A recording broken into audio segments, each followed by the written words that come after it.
रामायण में एक ऐसी पात्र थी जिन्हें आप सभी जानते हैं और उनका नाम बड़े ही आदर से लिया जाता है, रावण की पत्नी मंदोदरी। तो भाइयों और बहनों, आज मैं लेके आ गई हूँ मंदोदरी की कहानी की। पूर्व जन्म में मंदोदरी एक मेढकी थी, मेढकी। तो क्या आप सभी जानना चाहते हैं कि वो मेढकी कैसे बनी और किसके श्राप से बनी और कैसे उनकी शादी रावण से हुई? तो अगर जानना चाहते हैं तो मेरे वीडियो को पूरा देखिएगा, और यूट्यूब पे देख रहे हैं तो सब्सक्राइब कर लीजिए, और प्रीति राज ऑफिशियल 866 और फेसबुक पे देख रहे हैं तो भाई और बहनों फॉलो कर लीजिए, और कहानी अच्छी लगे तो लाइक कमेंट जरूर करिएगा। तो भाइयों और बहनों, मंदोदरी पूर्व जन्म में एक अप्सरा थी। गर्मी बहुत लग रही है, और अप्सरा का नाम मथुरा था। तो वो माता पार्वती की बहुत बड़ी भक्त थी। वो माता पार्वती की आराधना पूजा में हमेशा लगी रहती थी भाई और बहनों। तो एक समय मथुरा ने सोचा कि मैं जाके कैलाश पर माता पार्वती के दर्शन करके आऊं। तो दर्शन की अभिलाषा लिए वो कैलाश पर आई। तो जब उन्होंने देखा कि कैलाश पे माता पार्वती नहीं है और शंकर भगवान अपनी ध्यान अवस्था में बैठे हैं, तो उन्होंने शिव जी को बड़े ध्यान से देखा और उनके रूप को देख के वो मोहित हो गई।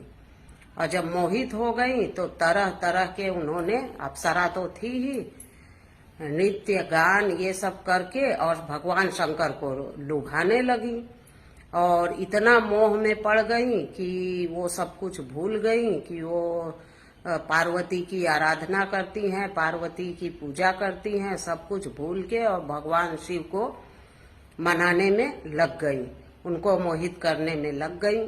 और उसी वक्त पार्वती जी वहां पे आ गई, और जब उन्होंने अप्सरा मथुरा के मन में अपने पति शिव शंकर के तरफ मोह देखा, तो उन्हें बहुत बड़ा क्रोध आ गया। वासना देखी कि ये तो मेरे पति को ही पटाने लग गई, तो उन्हें बहुत क्रोध आया, और उसी समय उन्होंने उसको श्राप दे दिया कि हे मथुरा, तुमने गलत दृष्टि मेरे पति पे डाली है। तुम 12 वर्षों के लिए एक काले कुएं में मेढकी बन के रहोगी। तो तब वो सचेत में आई कि अरे, मैंने ये तो बहुत बड़ा अपराध कर दिया, मैंने तो ये क्या किया, अपने आराध्य देवी के पति के ऊपर ही कुदृष्टि डाल दी। अब मैं क्या करूं? रोने गिड़गिड़ाने लगी, माता पार्वती से क्षमा मांगने लगी, शंकर भगवान से क्षमा मांगने लगी। तो भगवान शंकर ने पार्वती को समझाया कि थोड़ी देर के लिए ये तुम्हारी बहुत ही परम भक्त है, लेकिन थोड़ी देर के लिए इसका मन विचलित हो गया था, इसका मन बिगड़ गया था, तुम इसे क्षमा करो। तो माता पार्वती ने क्या किया कि जो श्राप उन्होंने 12 वर्ष के लिए दिया था, उस श्राप की अवधि 1 वर्ष कर दी, और उन्होंने कह दिया कि तुम 1 वर्ष तक मेढकी बन के कुएं में रहोगी। तो अब क्या करें? अब वो मेढकी बन गई और एक काले कुएं में रहने लगी। तो 1 वर्ष तक उसने उसी अप्सरा मथुरा ने उसी कुएं में घोर तपस्या की, घोर आराधना की कि इस योनि से उसे जल्दी उद्धार मिले। तो और वहीं पे पास में ही वन में एक असुर, मायासुर, और उनकी पत्नी हेमा दोनों तपस्या कर रहे थे एक पुत्री की प्राप्ति के लिए भाई और बहनों। तो जैसे ही 1 वर्ष पूरा हुआ और मथुरा मेढकी अपने मतलब कि रूप में आई, अप्सरा रूप में आई, तो वो बहुत ही कमजोर हो चुकी थी, उसकी आवाज नहीं निकल पा रही थी, क्योंकि तेज तो बहुत था उसके चेहरे पे जब वो अपने स्वरूप में आई। वो तो एक अप्सरा थी, लेकिन उसकी वाणी से आवाज नहीं निकल पा रही थी, बहुत ही कमजोर हो गई थी, क्योंकि 1 साल तक वो काले कुएं में थी कुएं के अंदर मेढकी के रूप में। तो उसने आवाज निकालने की कोशिश की कि कोई बाहर हो तो मेरी मदद करो। तो वहीं पास में मायासुर नाम का एक असुर था, उसने आवाज सुनी और वो कुएं के पास आए और उन्होंने देखा कि एक सुंदर स्त्री मदद के लिए आवाज लगा रही है। तो उसको बाहर निकाला और देखा तो बहुत ही सुंदर और सुशील एक कन्या थी। तो उसने उसे अपनी पुत्री के रूप में स्वीकार लिया। उसने कहा अपनी पत्नी से कि जो हम तपस्या कर रहे थे वो तपस्या के रूप में ईश्वर ने हमें ये पुत्री के रूप में दिया है, अब ये आज से हमारी पुत्री। तो इस तरह से वो उस मेढकी को अपनी पुत्री बना लेता है और उसका नाम रखता है मंदोदरी। तो भाइयों और बहनों, इस तरह से एक अप्सरा मेढकी बनती है, मेढकी से फिर स्त्री बनती है और फिर उसका नाम पड़ता है मंदोदरी। बहुत ही सुंदर, क्योंकि वो अप्सरा थी तो उनकी सुंदरता का तो भाई गुणगान किया ही नहीं जा सकता।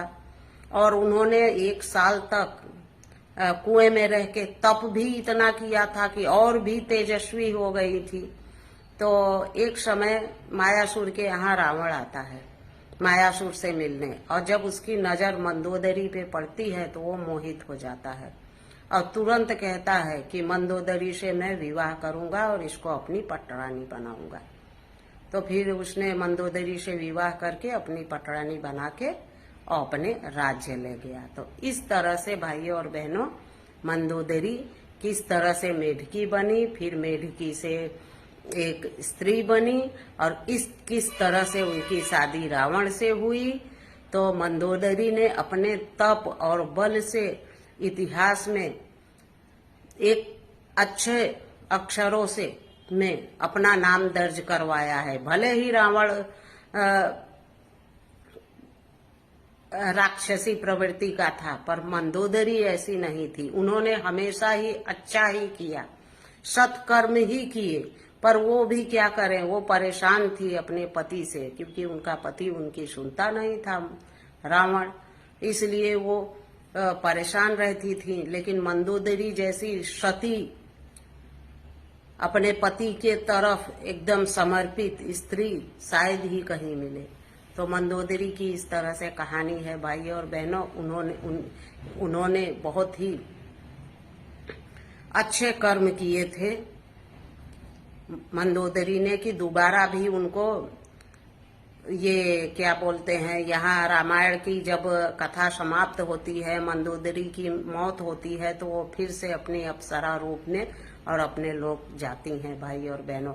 एक गलती के कारण उनको कितना सब भुगतना पड़ा, मेढकी बनना पड़ा, रावण की बीवी बनना पड़ा, क्या क्या नहीं दुख झेलना पड़ा। उसके बाद फिर वो अपने अप्सरा रूप में अपने लोग जाती हैं।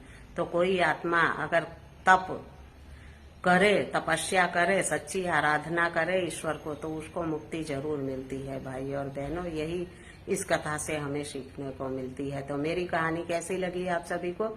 अच्छी लगी हो तो लाइक कमेंट जरूर करिएगा। चलती हूँ, फिर मिलूंगी एक नई कहानी के साथ। जय श्री राम।